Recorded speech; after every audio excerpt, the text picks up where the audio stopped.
வாழ்வும் வழிபாடும் என்கின்ற பகுதியில்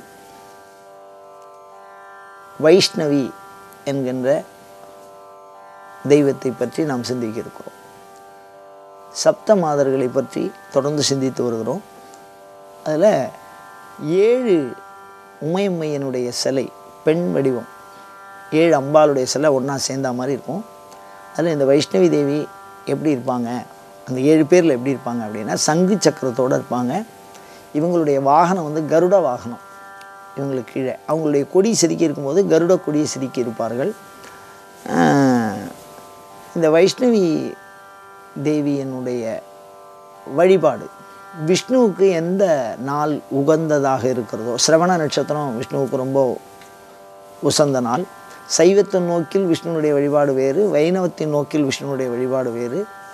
அந்த வகையில் விஷ்ணுவுக்கு செய்யக்கூடிய நைவேத்தியம் புளிஞ்சாதம் இந்த சாமிக்கு ரொம்ப பிரீதி. புளி சாதம் போட்டு நைவேத்தியம் பண்ணுறது. ஒவ்வொரு சாமிக்கு நைவேத்தியம் தனியாக சொல்லியிருக்கா, வஸ்திரம் தனியாக சொல்லியிருக்கா, காலம் தனியாக சொல்லியிருக்கா, அது மாதிரி மலர் தனியாக சொல்லியிருக்கா. துளசி இந்த அம்பாளுக்கு ரொம்ப பிரீதி, துளசி சாத்தி வழிபாடு பண்ணுறது. அது மாதிரி வாசனை மிகுந்த மலர்கள் அதில் சாத்துறது, பட்டு சாத்தி வழிபாடு, செம்பட்டு சிவந்த நிறத்திலே. இப்போ பிராமிக்கு பார்க்கும்போது நம்ம வெண்மை நிறத்தில் பார்த்தோம். ஆனால் இங்கே வைஷ்ணவிக்கு பார்க்கும்போது சிவந்த நிறம் அல்லனா பொன்னிறம். அந்த பொன்னிறத்தினாலான வஸ்திரம் அந்த அம்பாளுக்கு பொன்னிறம்னா அந்த அளவுக்கு பட்டு வாங்க முடியலன்னா ஒரு மஞ்சள் கலரில் வஸ்திரம் வாங்கி சாத்தி இந்த வைஷ்ணவி தேவியை விஷ்ணுவுக்கு உகந்த நட்சத்திரம் சிரவண நட்சத்திரம் அந்த மாதிரி நாட்களில், ஏகாதசி அந்த மாதிரி நாட்களில் இந்த கோயில்களில் போய் இந்த வைஷ்ணவி தேவிக்கு என்ன பால் அபிஷேகம் பண்ணி இந்த வஸ்திரம் வாங்கி கொடுத்து இந்த லாடு திருப்பதியில் இருக்கோ இல்லையோ அந்த லாடு, இந்த புளிஞ்சாதம் அதெல்லாம் வச்சு நைவேத்தியம் பண்ணுறது ரொம்ப சிறப்பு. பால் பாயசம் நம்மளுடைய சிறப்பு நைவேத்தியமாக சொல்லியிருக்கா வைஷ்ணவி தேவிக்கு. பால் பாயசம் இதெல்லாம் வச்சு நம்ம நைவேத்தியம் பண்ணணும். நைவேத்தியம் பண்ணி வழிபாடு பண்ணுறோம். சிவன் கோயிலில் இருக்கக்கூடிய அதற்கு தனியாக இருந்ததுனாலும் அந்த வைஷ்ணவி தேவிக்கு இந்த வழிபாடை செய்வதனால் என்ன ஒரு பிரயோஜனம் அப்படின்னு கேட்டிங்கன்னா, செல்வம். அதாவது சில குடும்பங்களில் எவ்வளவு வந்தாலும் செலவாகும். இந்த வைஷ்ணவி தேவியினுடைய சிறப்பே என்னென்னா செல்வத்தை நிறுத்தும். அதுதான் அதனுடைய தனிச்சிறப்பே. ஒவ்வொரு தெய்வத்துக்கும் ஒவ்வொரு தெய்வ திருவுருவத்துக்கும் ஒவ்வொரு சிறப்பு இருக்குது. அந்த சிறப்பில் சில பேர் வீட்டிலலாம் பார்த்திங்கன்னா சம்பளம் வாங்கின்னு உள்ளே போவோம், மறுநாள் கிளம்புற காசு எங்கே போகிறதுன்னே தெரியாது. அப்படி ஒரு செலவு வரும். அது நல்ல செலவோ தீய செலவோ கையில் காசு தங்காது. வடமொழியில் சாதாரணமாக சொல்கிற பொழுது அது வந்து ஓட்ட கையை அப்படின்னு சொல்லுவோம். தானப்பிரசூனம்னு சொல்கிற வழக்கம். ஒன்றுத்துக்கும் ஒரு அடைமொழி வச்சுருப்பா, ஒரு கலைச்சொல் இருக்குது அதை சொல்லும்போது. அந்த மாதிரி தொடர்ந்து செல்வம் தங்காமை, அதாவது சேமிக்கிறதுக்குன்னு ஒரு வழியே இல்லை, செலவாயிண்டே இருக்குது அப்படின்னு சொன்னால் அதை வந்து இந்த அம்பாள் வந்து நிறுத்தும். செலவுகளை குறைத்து அது மாதிரி கையில் ஒரு காசை தங்க வைக்கும். செல்வதனாலே செல்வம்னு பேர்.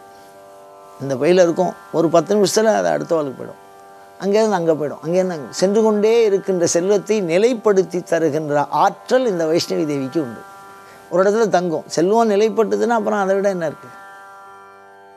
செல்வம் நிலையம். அதனால தான் மகாலட்சுமியை நடந்தா மாதிரியோ நின்னா மாதிரியோ போடுறதில்ல. எல்லா இடங்கள்லையும் பார்த்திங்கன்னா உட்காந்த மாதிரி போட்டுருவா. காரணம் என்னென்னா அது அந்த இடத்துல இருக்கணும். செல்வம் நிலைப்பட வேண்டும், சென்று கொண்டே இருக்கக்கூடாது. அது மாதிரி கல்வி சென்று கொண்டே இருக்கணும், நிலைப்படக்கூடாது. ஒரு இடத்துல ஒரு பெரிய ஞானி இருக்காருன்னா அந்த கல்வி அப்படியே போயிட்டே இருக்கணும். அப்போ தான் அந்த கல்வி வந்து வளர்ந்துட்டே இருக்கும். ஆனால் செல்வம் போயிடுச்சுன்னா குறையுமோ? அதனால் நிலைப்படுத்தக்கூடிய தன்மை ஒரு இடத்துல செல்வத்தை நிலைநிறுத்து. ஏய்ப்பு இல் அன்பு வைப்பு கான்னு சொல்லுவார் மாணிக்க வாசகர். வைப்புனா நிதி. கொஞ்சம் நம்ம பயன்பாடுகள் போக கூடுதலாக கொஞ்சம் பணம் தங்கும், நம்ம கையில் வருமானம் தங்கும். அப்படி தங்கறதுக்கு, அப்படி தங்கலை அப்படின்னு சொன்னால் தங்கறதுக்கு இந்த அம்மையினுடைய வழிபாடு, இந்த சாமியினுடைய அனுகிரகம் இருந்தால் தங்கும். அந்த காலத்தில் வாழ்வியல் பயன்பாடு ஒன்றுத்தையும் ஆய்வு செய்து அதனால் பாதிக்கப்பட்டவர்கள் அந்த பாதிப்பிலிருந்து வெளியிலே வருவதற்கு மிக அழகாக செய்து வடிவமைத்திருக்கிறார்கள். அந்த வகையிலே செல்வத்தை சேமிக்க உதவுகிற தன்மை. சேமிப்பினாலே நீங்கள் வந்தால் தானே சம்பாதிக்கணும். அப்போ வருமானம் வரத்துக்கு உண்டான வழியும் வந்துடுமே. அதிலேயே செல்வத்தை சேமித்து வைக்க வேண்டும் என்று சொன்னால் முதல்ல வரணுமே.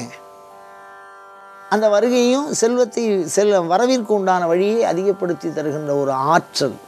ஒரு வியாபாரம் பண்ணுறோம், லாபத்தை கொடுக்கும், பொருளாதார புழக்கத்தை அதிகப்படுத்தும், நம் கையில் செல்வம் தங்கும். அது மாதிரி வீடுகளில் இருக்கக்கூடிய தனம், தானியம்னு சொல்லுவோம். சில பொருள்கள்லாம் வற்றி போகாமல், உணவுப் பொருள்கள்லாம் எந்த காலத்துலையும் வற்றா, இதெல்லாம் அந்த காலத்தில் கண்டிப்பாக தேவை. காரணம் என்ன அப்படின்னா, உணவுப் பொருள்களை சேமித்து வைக்கிற வழக்கம் இருக்குது. ஊறுகாய் போட்டு வச்சுருப்பாங்க. ஏன்னா மழை காலம், காய வைக்க முடியாது, இடம் விட்டு இடம் மாற முடியாது, அதே இடத்துல இருப்பார்கள். பயிர்கள்லாம் வாடி போகும்போது அந்த பாதுகாப்பு உணவுப் பொருள்களை சேமித்து வைத்திருப்பார்கள். அந்த மாதிரி ஒரு சேமிப்பு தன்மையை, ஒரு தனத்தை, ஒரு தானியத்தை நிலைப்படுத்துகின்ற ஒரு பேர் அருள் கொண்ட, ஆற்றலை கொண்ட ஒரு வடிவம் இந்த வைஷ்ணவி தேவி.